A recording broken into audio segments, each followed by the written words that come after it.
कालची जी घटना आहे कल्याणमधली ही फक्त दुर्दैवी नाही तर संतापजनक आहे।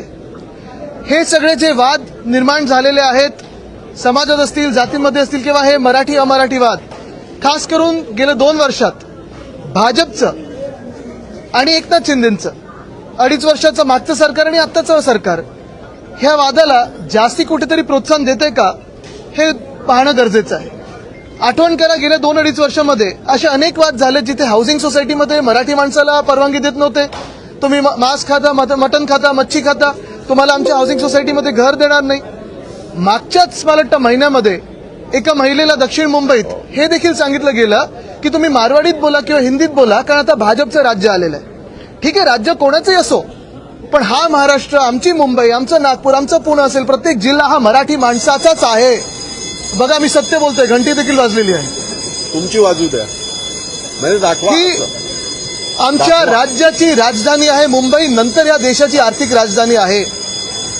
ठीक आहे, अनेक लोक, अनेक वेगवेगळ्या भाषेची लोक आमच्या राज्यात वर्षानुवर्ष येतात, मिसळून राहत आहेत आणि कुठेही काही त्रास होत नव्हता कोणालाही, ना त्यांना होत होतं ना आम्हाला होत होतं। आनंदाने राहा, आमच्या राज्यात येऊन राहा, आमचे येऊन राहा, कोणालाही काही दुखवण्याचं कारण नाहीये। पण जेव्हा कोणीतरी कालसारखा आमच्यावर मस्ती दाखवतो, माज दाखवतो, तिथे मग आमच्या तरुणांनी त्यांना न्याय दिला, न्यायाचा हात कसा असतो हा दाखवला, तर मध्ये मग कोणी पोलिसांनी येऊ नये, मध्ये यांना अडवायला येऊ नये। काल जसं त्या मराठी माणसाने तिथे मारलेलं आहे, हत्यारं चालवली त्याच्यावर, तसंच कालच्या त्या कोण सुकला होता ना, त्याचं तोंड कोणी सुजवलं, हातपाय कोणी तोडले, तर मग मध्ये पोलिसांनी येऊ नये। मी आज मुख्यमंत्री महोदयांना ही विनंती करणार आहे की मला वाटतं हे एमटीडीसी मधलं कोणीतरी आहे, माणूस, व्यक्ती आहे जो मराठी माणसाला माज दाखवत होता, राज दाखवत होता काल, त्याला तातडीने एक तर बडतर्फ करावं आणि हे पार्सल जिथून आलंय त्याला डिपोर्ट करून जिथून पार्सल आलं तिथे पाठवावं। हे जे वाद आहेत हे आमच्या महाराष्ट्रात भाजपचं सरकार येण्यापूर्वी कधीही नव्हते, हा माज कधी नव्हता। अनेक भाषिक लोक इथे राहतात, आमच्या मुंबईमध्ये राहतात, महाराष्ट्रात राहतात, हे वाद कधी नव्हते। पण हे व्हेज नॉनव्हेज, आमच्या सोसायटीमध्ये मराठी माणसाला घर नाही, इथे नॉनव्हेजचं रेस्टॉरंट उघडू शकत नाही, कुठून सुरू झालंय? होय, आमच्या हिंदुत्वात, आमच्या प्रथा परंपरेत आम्ही मटन मांस मच्छी खातो ना, कोणी एवढं वर्ष काही अडवत नव्हतं, मात्र व्हेजिटेरियन सोसायटी कशाला? आज आमची मागणी ही आहे की कालचा जो वाद झाला त्यालाच पकडून मुंबईमध्ये असेल किंवा आपल्या राज्यात कुठच्याही जिल्ह्यात असेल, कुठच्याही शहरात असेल, व्हेज सोसायटी जर कोणी करायला गेलं तर त्याची ओसी रद्द केली पाहिजे। मराठी माणसाला जर घर दिलं नाही त्याची ओसी रद्द झाली पाहिजे, त्या हाऊसिंग सोसायटीवर कारवाई झाली पाहिजे।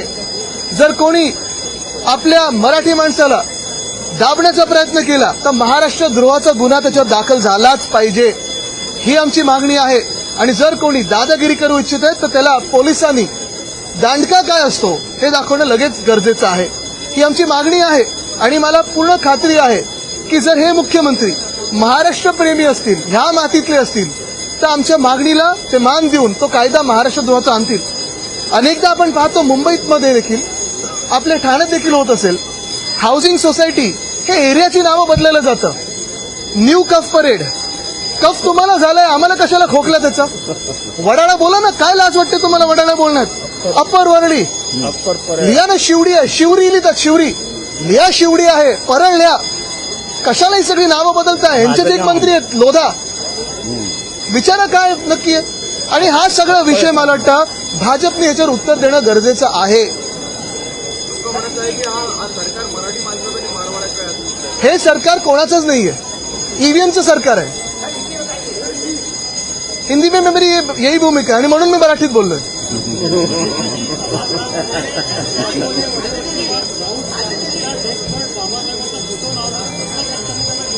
बघा, हेच आम्ही सांगतोय, भाजपला डॉक्टर बाबासाहेब आंबेडकरांबद्दल, महामानवाबद्दल, ज्यांनी संविधान दिलं, करोडो लोकांना न्याय दिला, अधिकार दिले, आवाज दिला, त्यांच्याबद्दल मनात राग आहे। महामानव डॉक्टर बाबासाहेब आंबेडकर राष्ट्रपुरुष आहेत ना, आम्ही विधानभवनात त्यांचा फोटो घेऊन जाऊ शकतो, आमच्या हृदयात पण आहेत। चुकीचं काय? स्थगन करण्याचं, तहकूब करण्याची गरज काय होती? एवढा राग कशासाठी त्यांच्या मनामध्ये? मला वाटतं हे वळवण्यासाठी वगैरे नाहीये। तो जो कालचा वाद होता, आपण पाहताय भाजपचं राज्य म्हणजे गेल्या 2-2.5 वर्षात मिंदेंचं राज्य, मख्खा चेहरा घेऊन जे मुख्यमंत्री झाले होते त्यांचं राज्य, आणि आज भाजपचं राज्य, ईव्हीएमचं राज्य, ह्या दोघांमध्ये मराठी द्वेष किती आहे, महाराष्ट्र द्वेष किती आहे आपलं दिसतंय।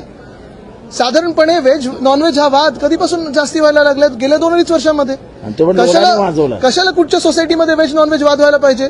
अनेक वर्ष अनेक भाषिक लोक, अनेक धर्माचे लोक, अनेक जातीचे लोक एकत्र राहतात मुंबईमध्ये. कधी हा वाद नव्हता. जे काही होतं ते आपापल्या घरी होतं. पण कोणाचं तरी प्रथा परंपरा, आमच्या प्रथा परंपरा आमच्या हिंदू धर्मातल्या, आणि त्यांच्या काही वेगळे असतील, त्यांच्या मान्यता वेगळे असतील, ते व्हेज असतील, आम्ही नॉनव्हेज असू. हा वाद होण्याचे कारणच काय? मटन मांस खाता म्हणून तुम्ही काय घाणेरडे झालात, अमुक झालात, तमुक झालात. हा जो द्वेष आहे त्यांच्या मनामध्ये, मी पुन्हा एकदा सांगतो, ह्या मुख्यमंत्र्यांनी देवेंद्र फडणवीस साहेबांनी जे ते पार्सल आहे त्या पार्सलला उचलून जिथून आलं तिथे डिपोर्ट केलं पाहिजे. पण त्याच्या आधी त्याला जेल काय हे दाखवणं गरजेचं आहे. महाराष्ट्र द्रोहाचा गुन्हा झाला पाहिजे.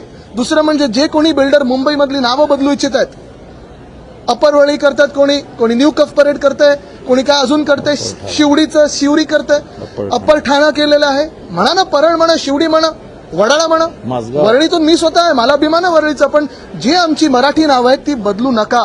आणि जे कोणी करत असतील त्या बिल्डरांना देखील जेलमध्ये टाकल्याशिवाय थांबू नका. कारण हा राग इथून सुरू होतो. एक टेस्ट केस असते, त्याला नाव बदलून बघूया, प्रोजेक्टचं नाव बदलून बघूया. मग त्या प्रोजेक्टमध्ये आम्हाला नॉनव्हेज लोक नको आहेत, आम्हाला मराठी लोक नको आहेत. हे सगळं हे भाजपच्याच राज्यात का होतं, ह्याचं उत्तर फडणवीस साहेबांनी दिलं पाहिजे. अमरावती जिल्ह्याच्या अचलपूर या ठिकाणी काल गोळमार झाली डॉक्टर बाबासाहेबांच्या पुतळ्यावर आणि तिथे त्रिशूळ गाडण्यात आलं. आता तुम्ही बघा, हेच मी तुम्हाला सांगतो की ह्या धर्मांमध्ये, ह्या जातींमध्ये वाद नको.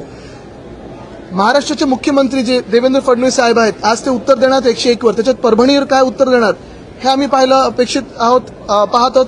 दुसरं म्हणजे बीडमध्ये देखील साधारणपणे तुम्ही आवड साहेबांचं आणि धस साहेबांचं भाषण ऐकल्यानंतर पूर्ण हाऊस कसं स्तब्ध होऊन ऐकत होतं हे पाहिलं असेल. बीडचा जो प्रकार झालाय, मला वाटत नाही आपल्या देशाच्या इतिहासामध्ये अशी मर्डर कधी झाली असेल, एवढी भयानक मर्डर कधी झाली असेल. आणि ही राजकीय मर्डर झाली. खरं जर पाहायला गेलं तर भाजपचे कार्यकर्ते होते, भाजपचं सरपंच होणार कोणी, हे आम्ही तिथे हाऊसमध्ये राजकारण आणलं नाही. पण भाजपच्या कार्यकर्त्याला देखील भाजपच्याच राज्यामध्ये न्याय मिळेल का? ज्या मंत्र्यावर आरोप झालेत त्या मंत्र्याला बाजूला केलं जाईल का? फडणवीस साहेबांनी अनेक भाषणं विरोधी पक्ष नेता म्हणून अप्रतिम केली, पोटापासून केली, त्यांच्या मनापासून केली. पण तेच आज मी फडणवीस साहेबांना अपील करत आहे की फडणवीस साहेब, आज भाषण तुम्ही विरोधी पक्षाच्या बाकावर न द्या आणि निर्णय मुख्यमंत्री म्हणून द्या. तो निर्णय आम्हाला अपेक्षित आहे.